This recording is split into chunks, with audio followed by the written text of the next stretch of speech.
का भगदड़ से याराना, इसका इतिहास है पुराना। कुंभ में मौत का खेल, कितने जाएंगे जेल। कट्टरपंथियों ने मचाया हड़कंप, दहल गई पूरी दुनिया। प्रयागराज में महाकुंभ चल रहा है, जिसको दिव्य, भव्य और डिजिटल बनाने की जो कवायद है वो शुरू हो गई है। वो लगभग पूरी भी होती नजर आ रही है। मौनी अमावस्या के दिन भगदड़ मच गई, जिसमें कहा जा रहा है कि तकरीबन 17 से 20 लोगों की मौत हो गई है, जिसके बाद से सीएम योगी खुद संगम के मैदान में आ गए हैं। अब वहां की बागडोर उन्होंने अपने हाथ में ले रखी है।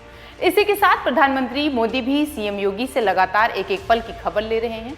आने वाले श्रद्धालुओं को किस तरह से कोई समस्या ना हो, इसको देखते हुए अमृत स्नान को रद्द कर दिया गया है। लोगों को संगम क्षेत्र से बाहर निकालने के लिए बैरिकेडिंग हटा दिए गए हैं।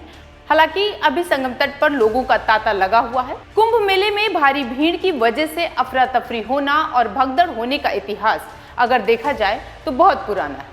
अगर इतिहास के पन्नों को पलट कर देखेंगे तो संगम की ऐसी कई कहानियां निकल कर सामने आएंगी, जिनमें अफरा तफरी हुई, फिर भगदड़ हुई और फिर कई लोगों की जान चली गई। साल था 1954 का, तारीख थी 3 फरवरी की। सुबह करीब 7:45 के आसपास का समय रहा होगा जब प्रयागराज में लगे कुंभ मेले में मौनी अमावस्या के लिए लाखों लोगों की भीड़ उमड़ पड़ी थी। अचानक कुछ अफवाहें उड़ी, जिससे भगदड़ मच गई और मौत का तांडव तकरीबन 45 मिनट तक चला। मौत के तांडव में करीब 800 श्रद्धालुओं की मौत हो गई। ऐसा माना जाता है कि उस समय देश के पहले प्रधानमंत्री पंडित जवाहरलाल नेहरू भी कुंभ में आए थे। इसी के साथ और एक वजह सामने आई कि गंगा में अचानक पानी बढ़ने की अफवाह फैली, जिससे काफी लोगों के हताहत होने की खबरें आई। बताया जाता है कि 2 और 3 फरवरी की दरमियानी रात को गंगा में अचानक पानी बढ़ गया। संगम किनारे साधु संतों के आश्रम में पानी पहुंचने लगा, जिससे लोग घबरा गए। अफरा तफरी का माहौल हो गया और भगदड़ मच गई। उस साल मेले में करीब 50 लाख श्रद्धालु आए थे, क्योंकि देश को आजादी मिलने के बाद ये पहला कुंभ मेला था। इसी वजह से भी बड़ी संख्या में लोग उस वक्त इलाहाबाद में आए थे, उसी इलाहाबाद में जिसे अब हम प्रयागराज के नाम से जानते हैं। 1986 में कुंभ मेला हरिद्वार में लगा था।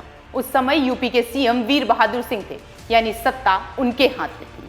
14 अप्रैल को कुंभ का आयोजन था, जिनमें सीएम वीर बहादुर सिंह कई राज्यों के मुख्यमंत्रियों के साथ हरिद्वार पहुंचे थे, जिसकी वजह से आम लोगों को संगम तट पर जाने से रोक दिया गया था। भीड़ बढ़ती गई और लोग बेकाबू होते गए। भगदड़ मची और खबर आई, जिसकी वजह से आम लोगों को संगम तट पर जाने से रोक दिया गया था। भीड़ बढ़ती गई, लोग बेकाबू होते गए, भगदड़ मची और खबर आई कि 200 से ज्यादा लोगों की मौत हो गई। कुंभ के उस समय के जो हालात थे, उसने सबको हैरान कर दिया था। ऐसा ही कुछ मंजर नासिक में साल 2003 यानी उससे अगले कुंभ में देखने को मिला। उस समय सिक्के के लूटने के चक्कर में लोग एक दूसरे पर चढ़ने लगे, जिसके चलते उस समय भी अफरा तफरी और भगदड़ मच गई।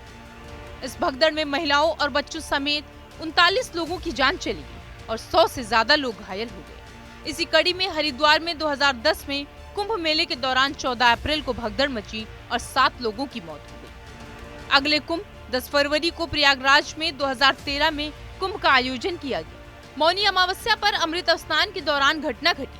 प्रयागराज जंक्शन पर बड़ी संख्या में तीर्थयात्री पहुंचे थे। सभी प्लेटफॉर्म पर भारी भीड़ थी। ओवरब्रिजों पर भी भीड़ ज्यादा थी। शाम करीब 7 बजे प्लेटफॉर्म 6 की ओर से आने वाले फुट ओवरब्रिज की सीढ़ियों पर अचानक भगदड़ मची। धक्का मुक्की में कई लोगों को भीड़ ने कुचल दिया। प्रयागराज जंक्शन पर भगदड़ में 36 लोगों की मौत हो गई थी। इस बार के महाकुंभ में भगदड़ का यह हादसा रात करीब 1 बजे उस वक्त हुआ जब संगम पर मौनी अमावस्या के स्नान को लेकर एकाएक भीड़ बढ़ने लगी। लोग मुख्य संगम तट पर ही स्नान करने के लिए जिद कर रहे थे। इसी बीच भीड़ ज्यादा होने के कारण बैरिकेडिंग गिर गई और अचानक मेले में भगदड़ मच गई। मीडिया रिपोर्ट के अनुसार जब लोग स्नान के लिए जा रहे थे, तभी बैरिकेडिंग के पास लोग सोए हुए थे। इसके चलते लेटे हुए लोगों के पैरों में फंसकर कुछ लोग गिरे। उनके गिरते ही पीछे से आ रही लोगों की भीड़ एक के ऊपर एक गिरती चली गई और फिर जो कुछ भी हुआ वो सब आपके सामने है।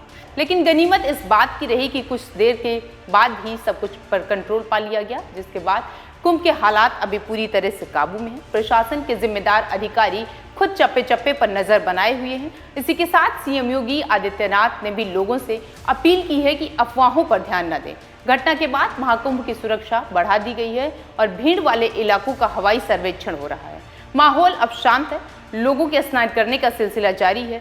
इसी के साथ इस खबर में इतना ही और ऐसी तमाम खबरों को देखने के लिए आप देखते रहिए जनतंत्र टीवी।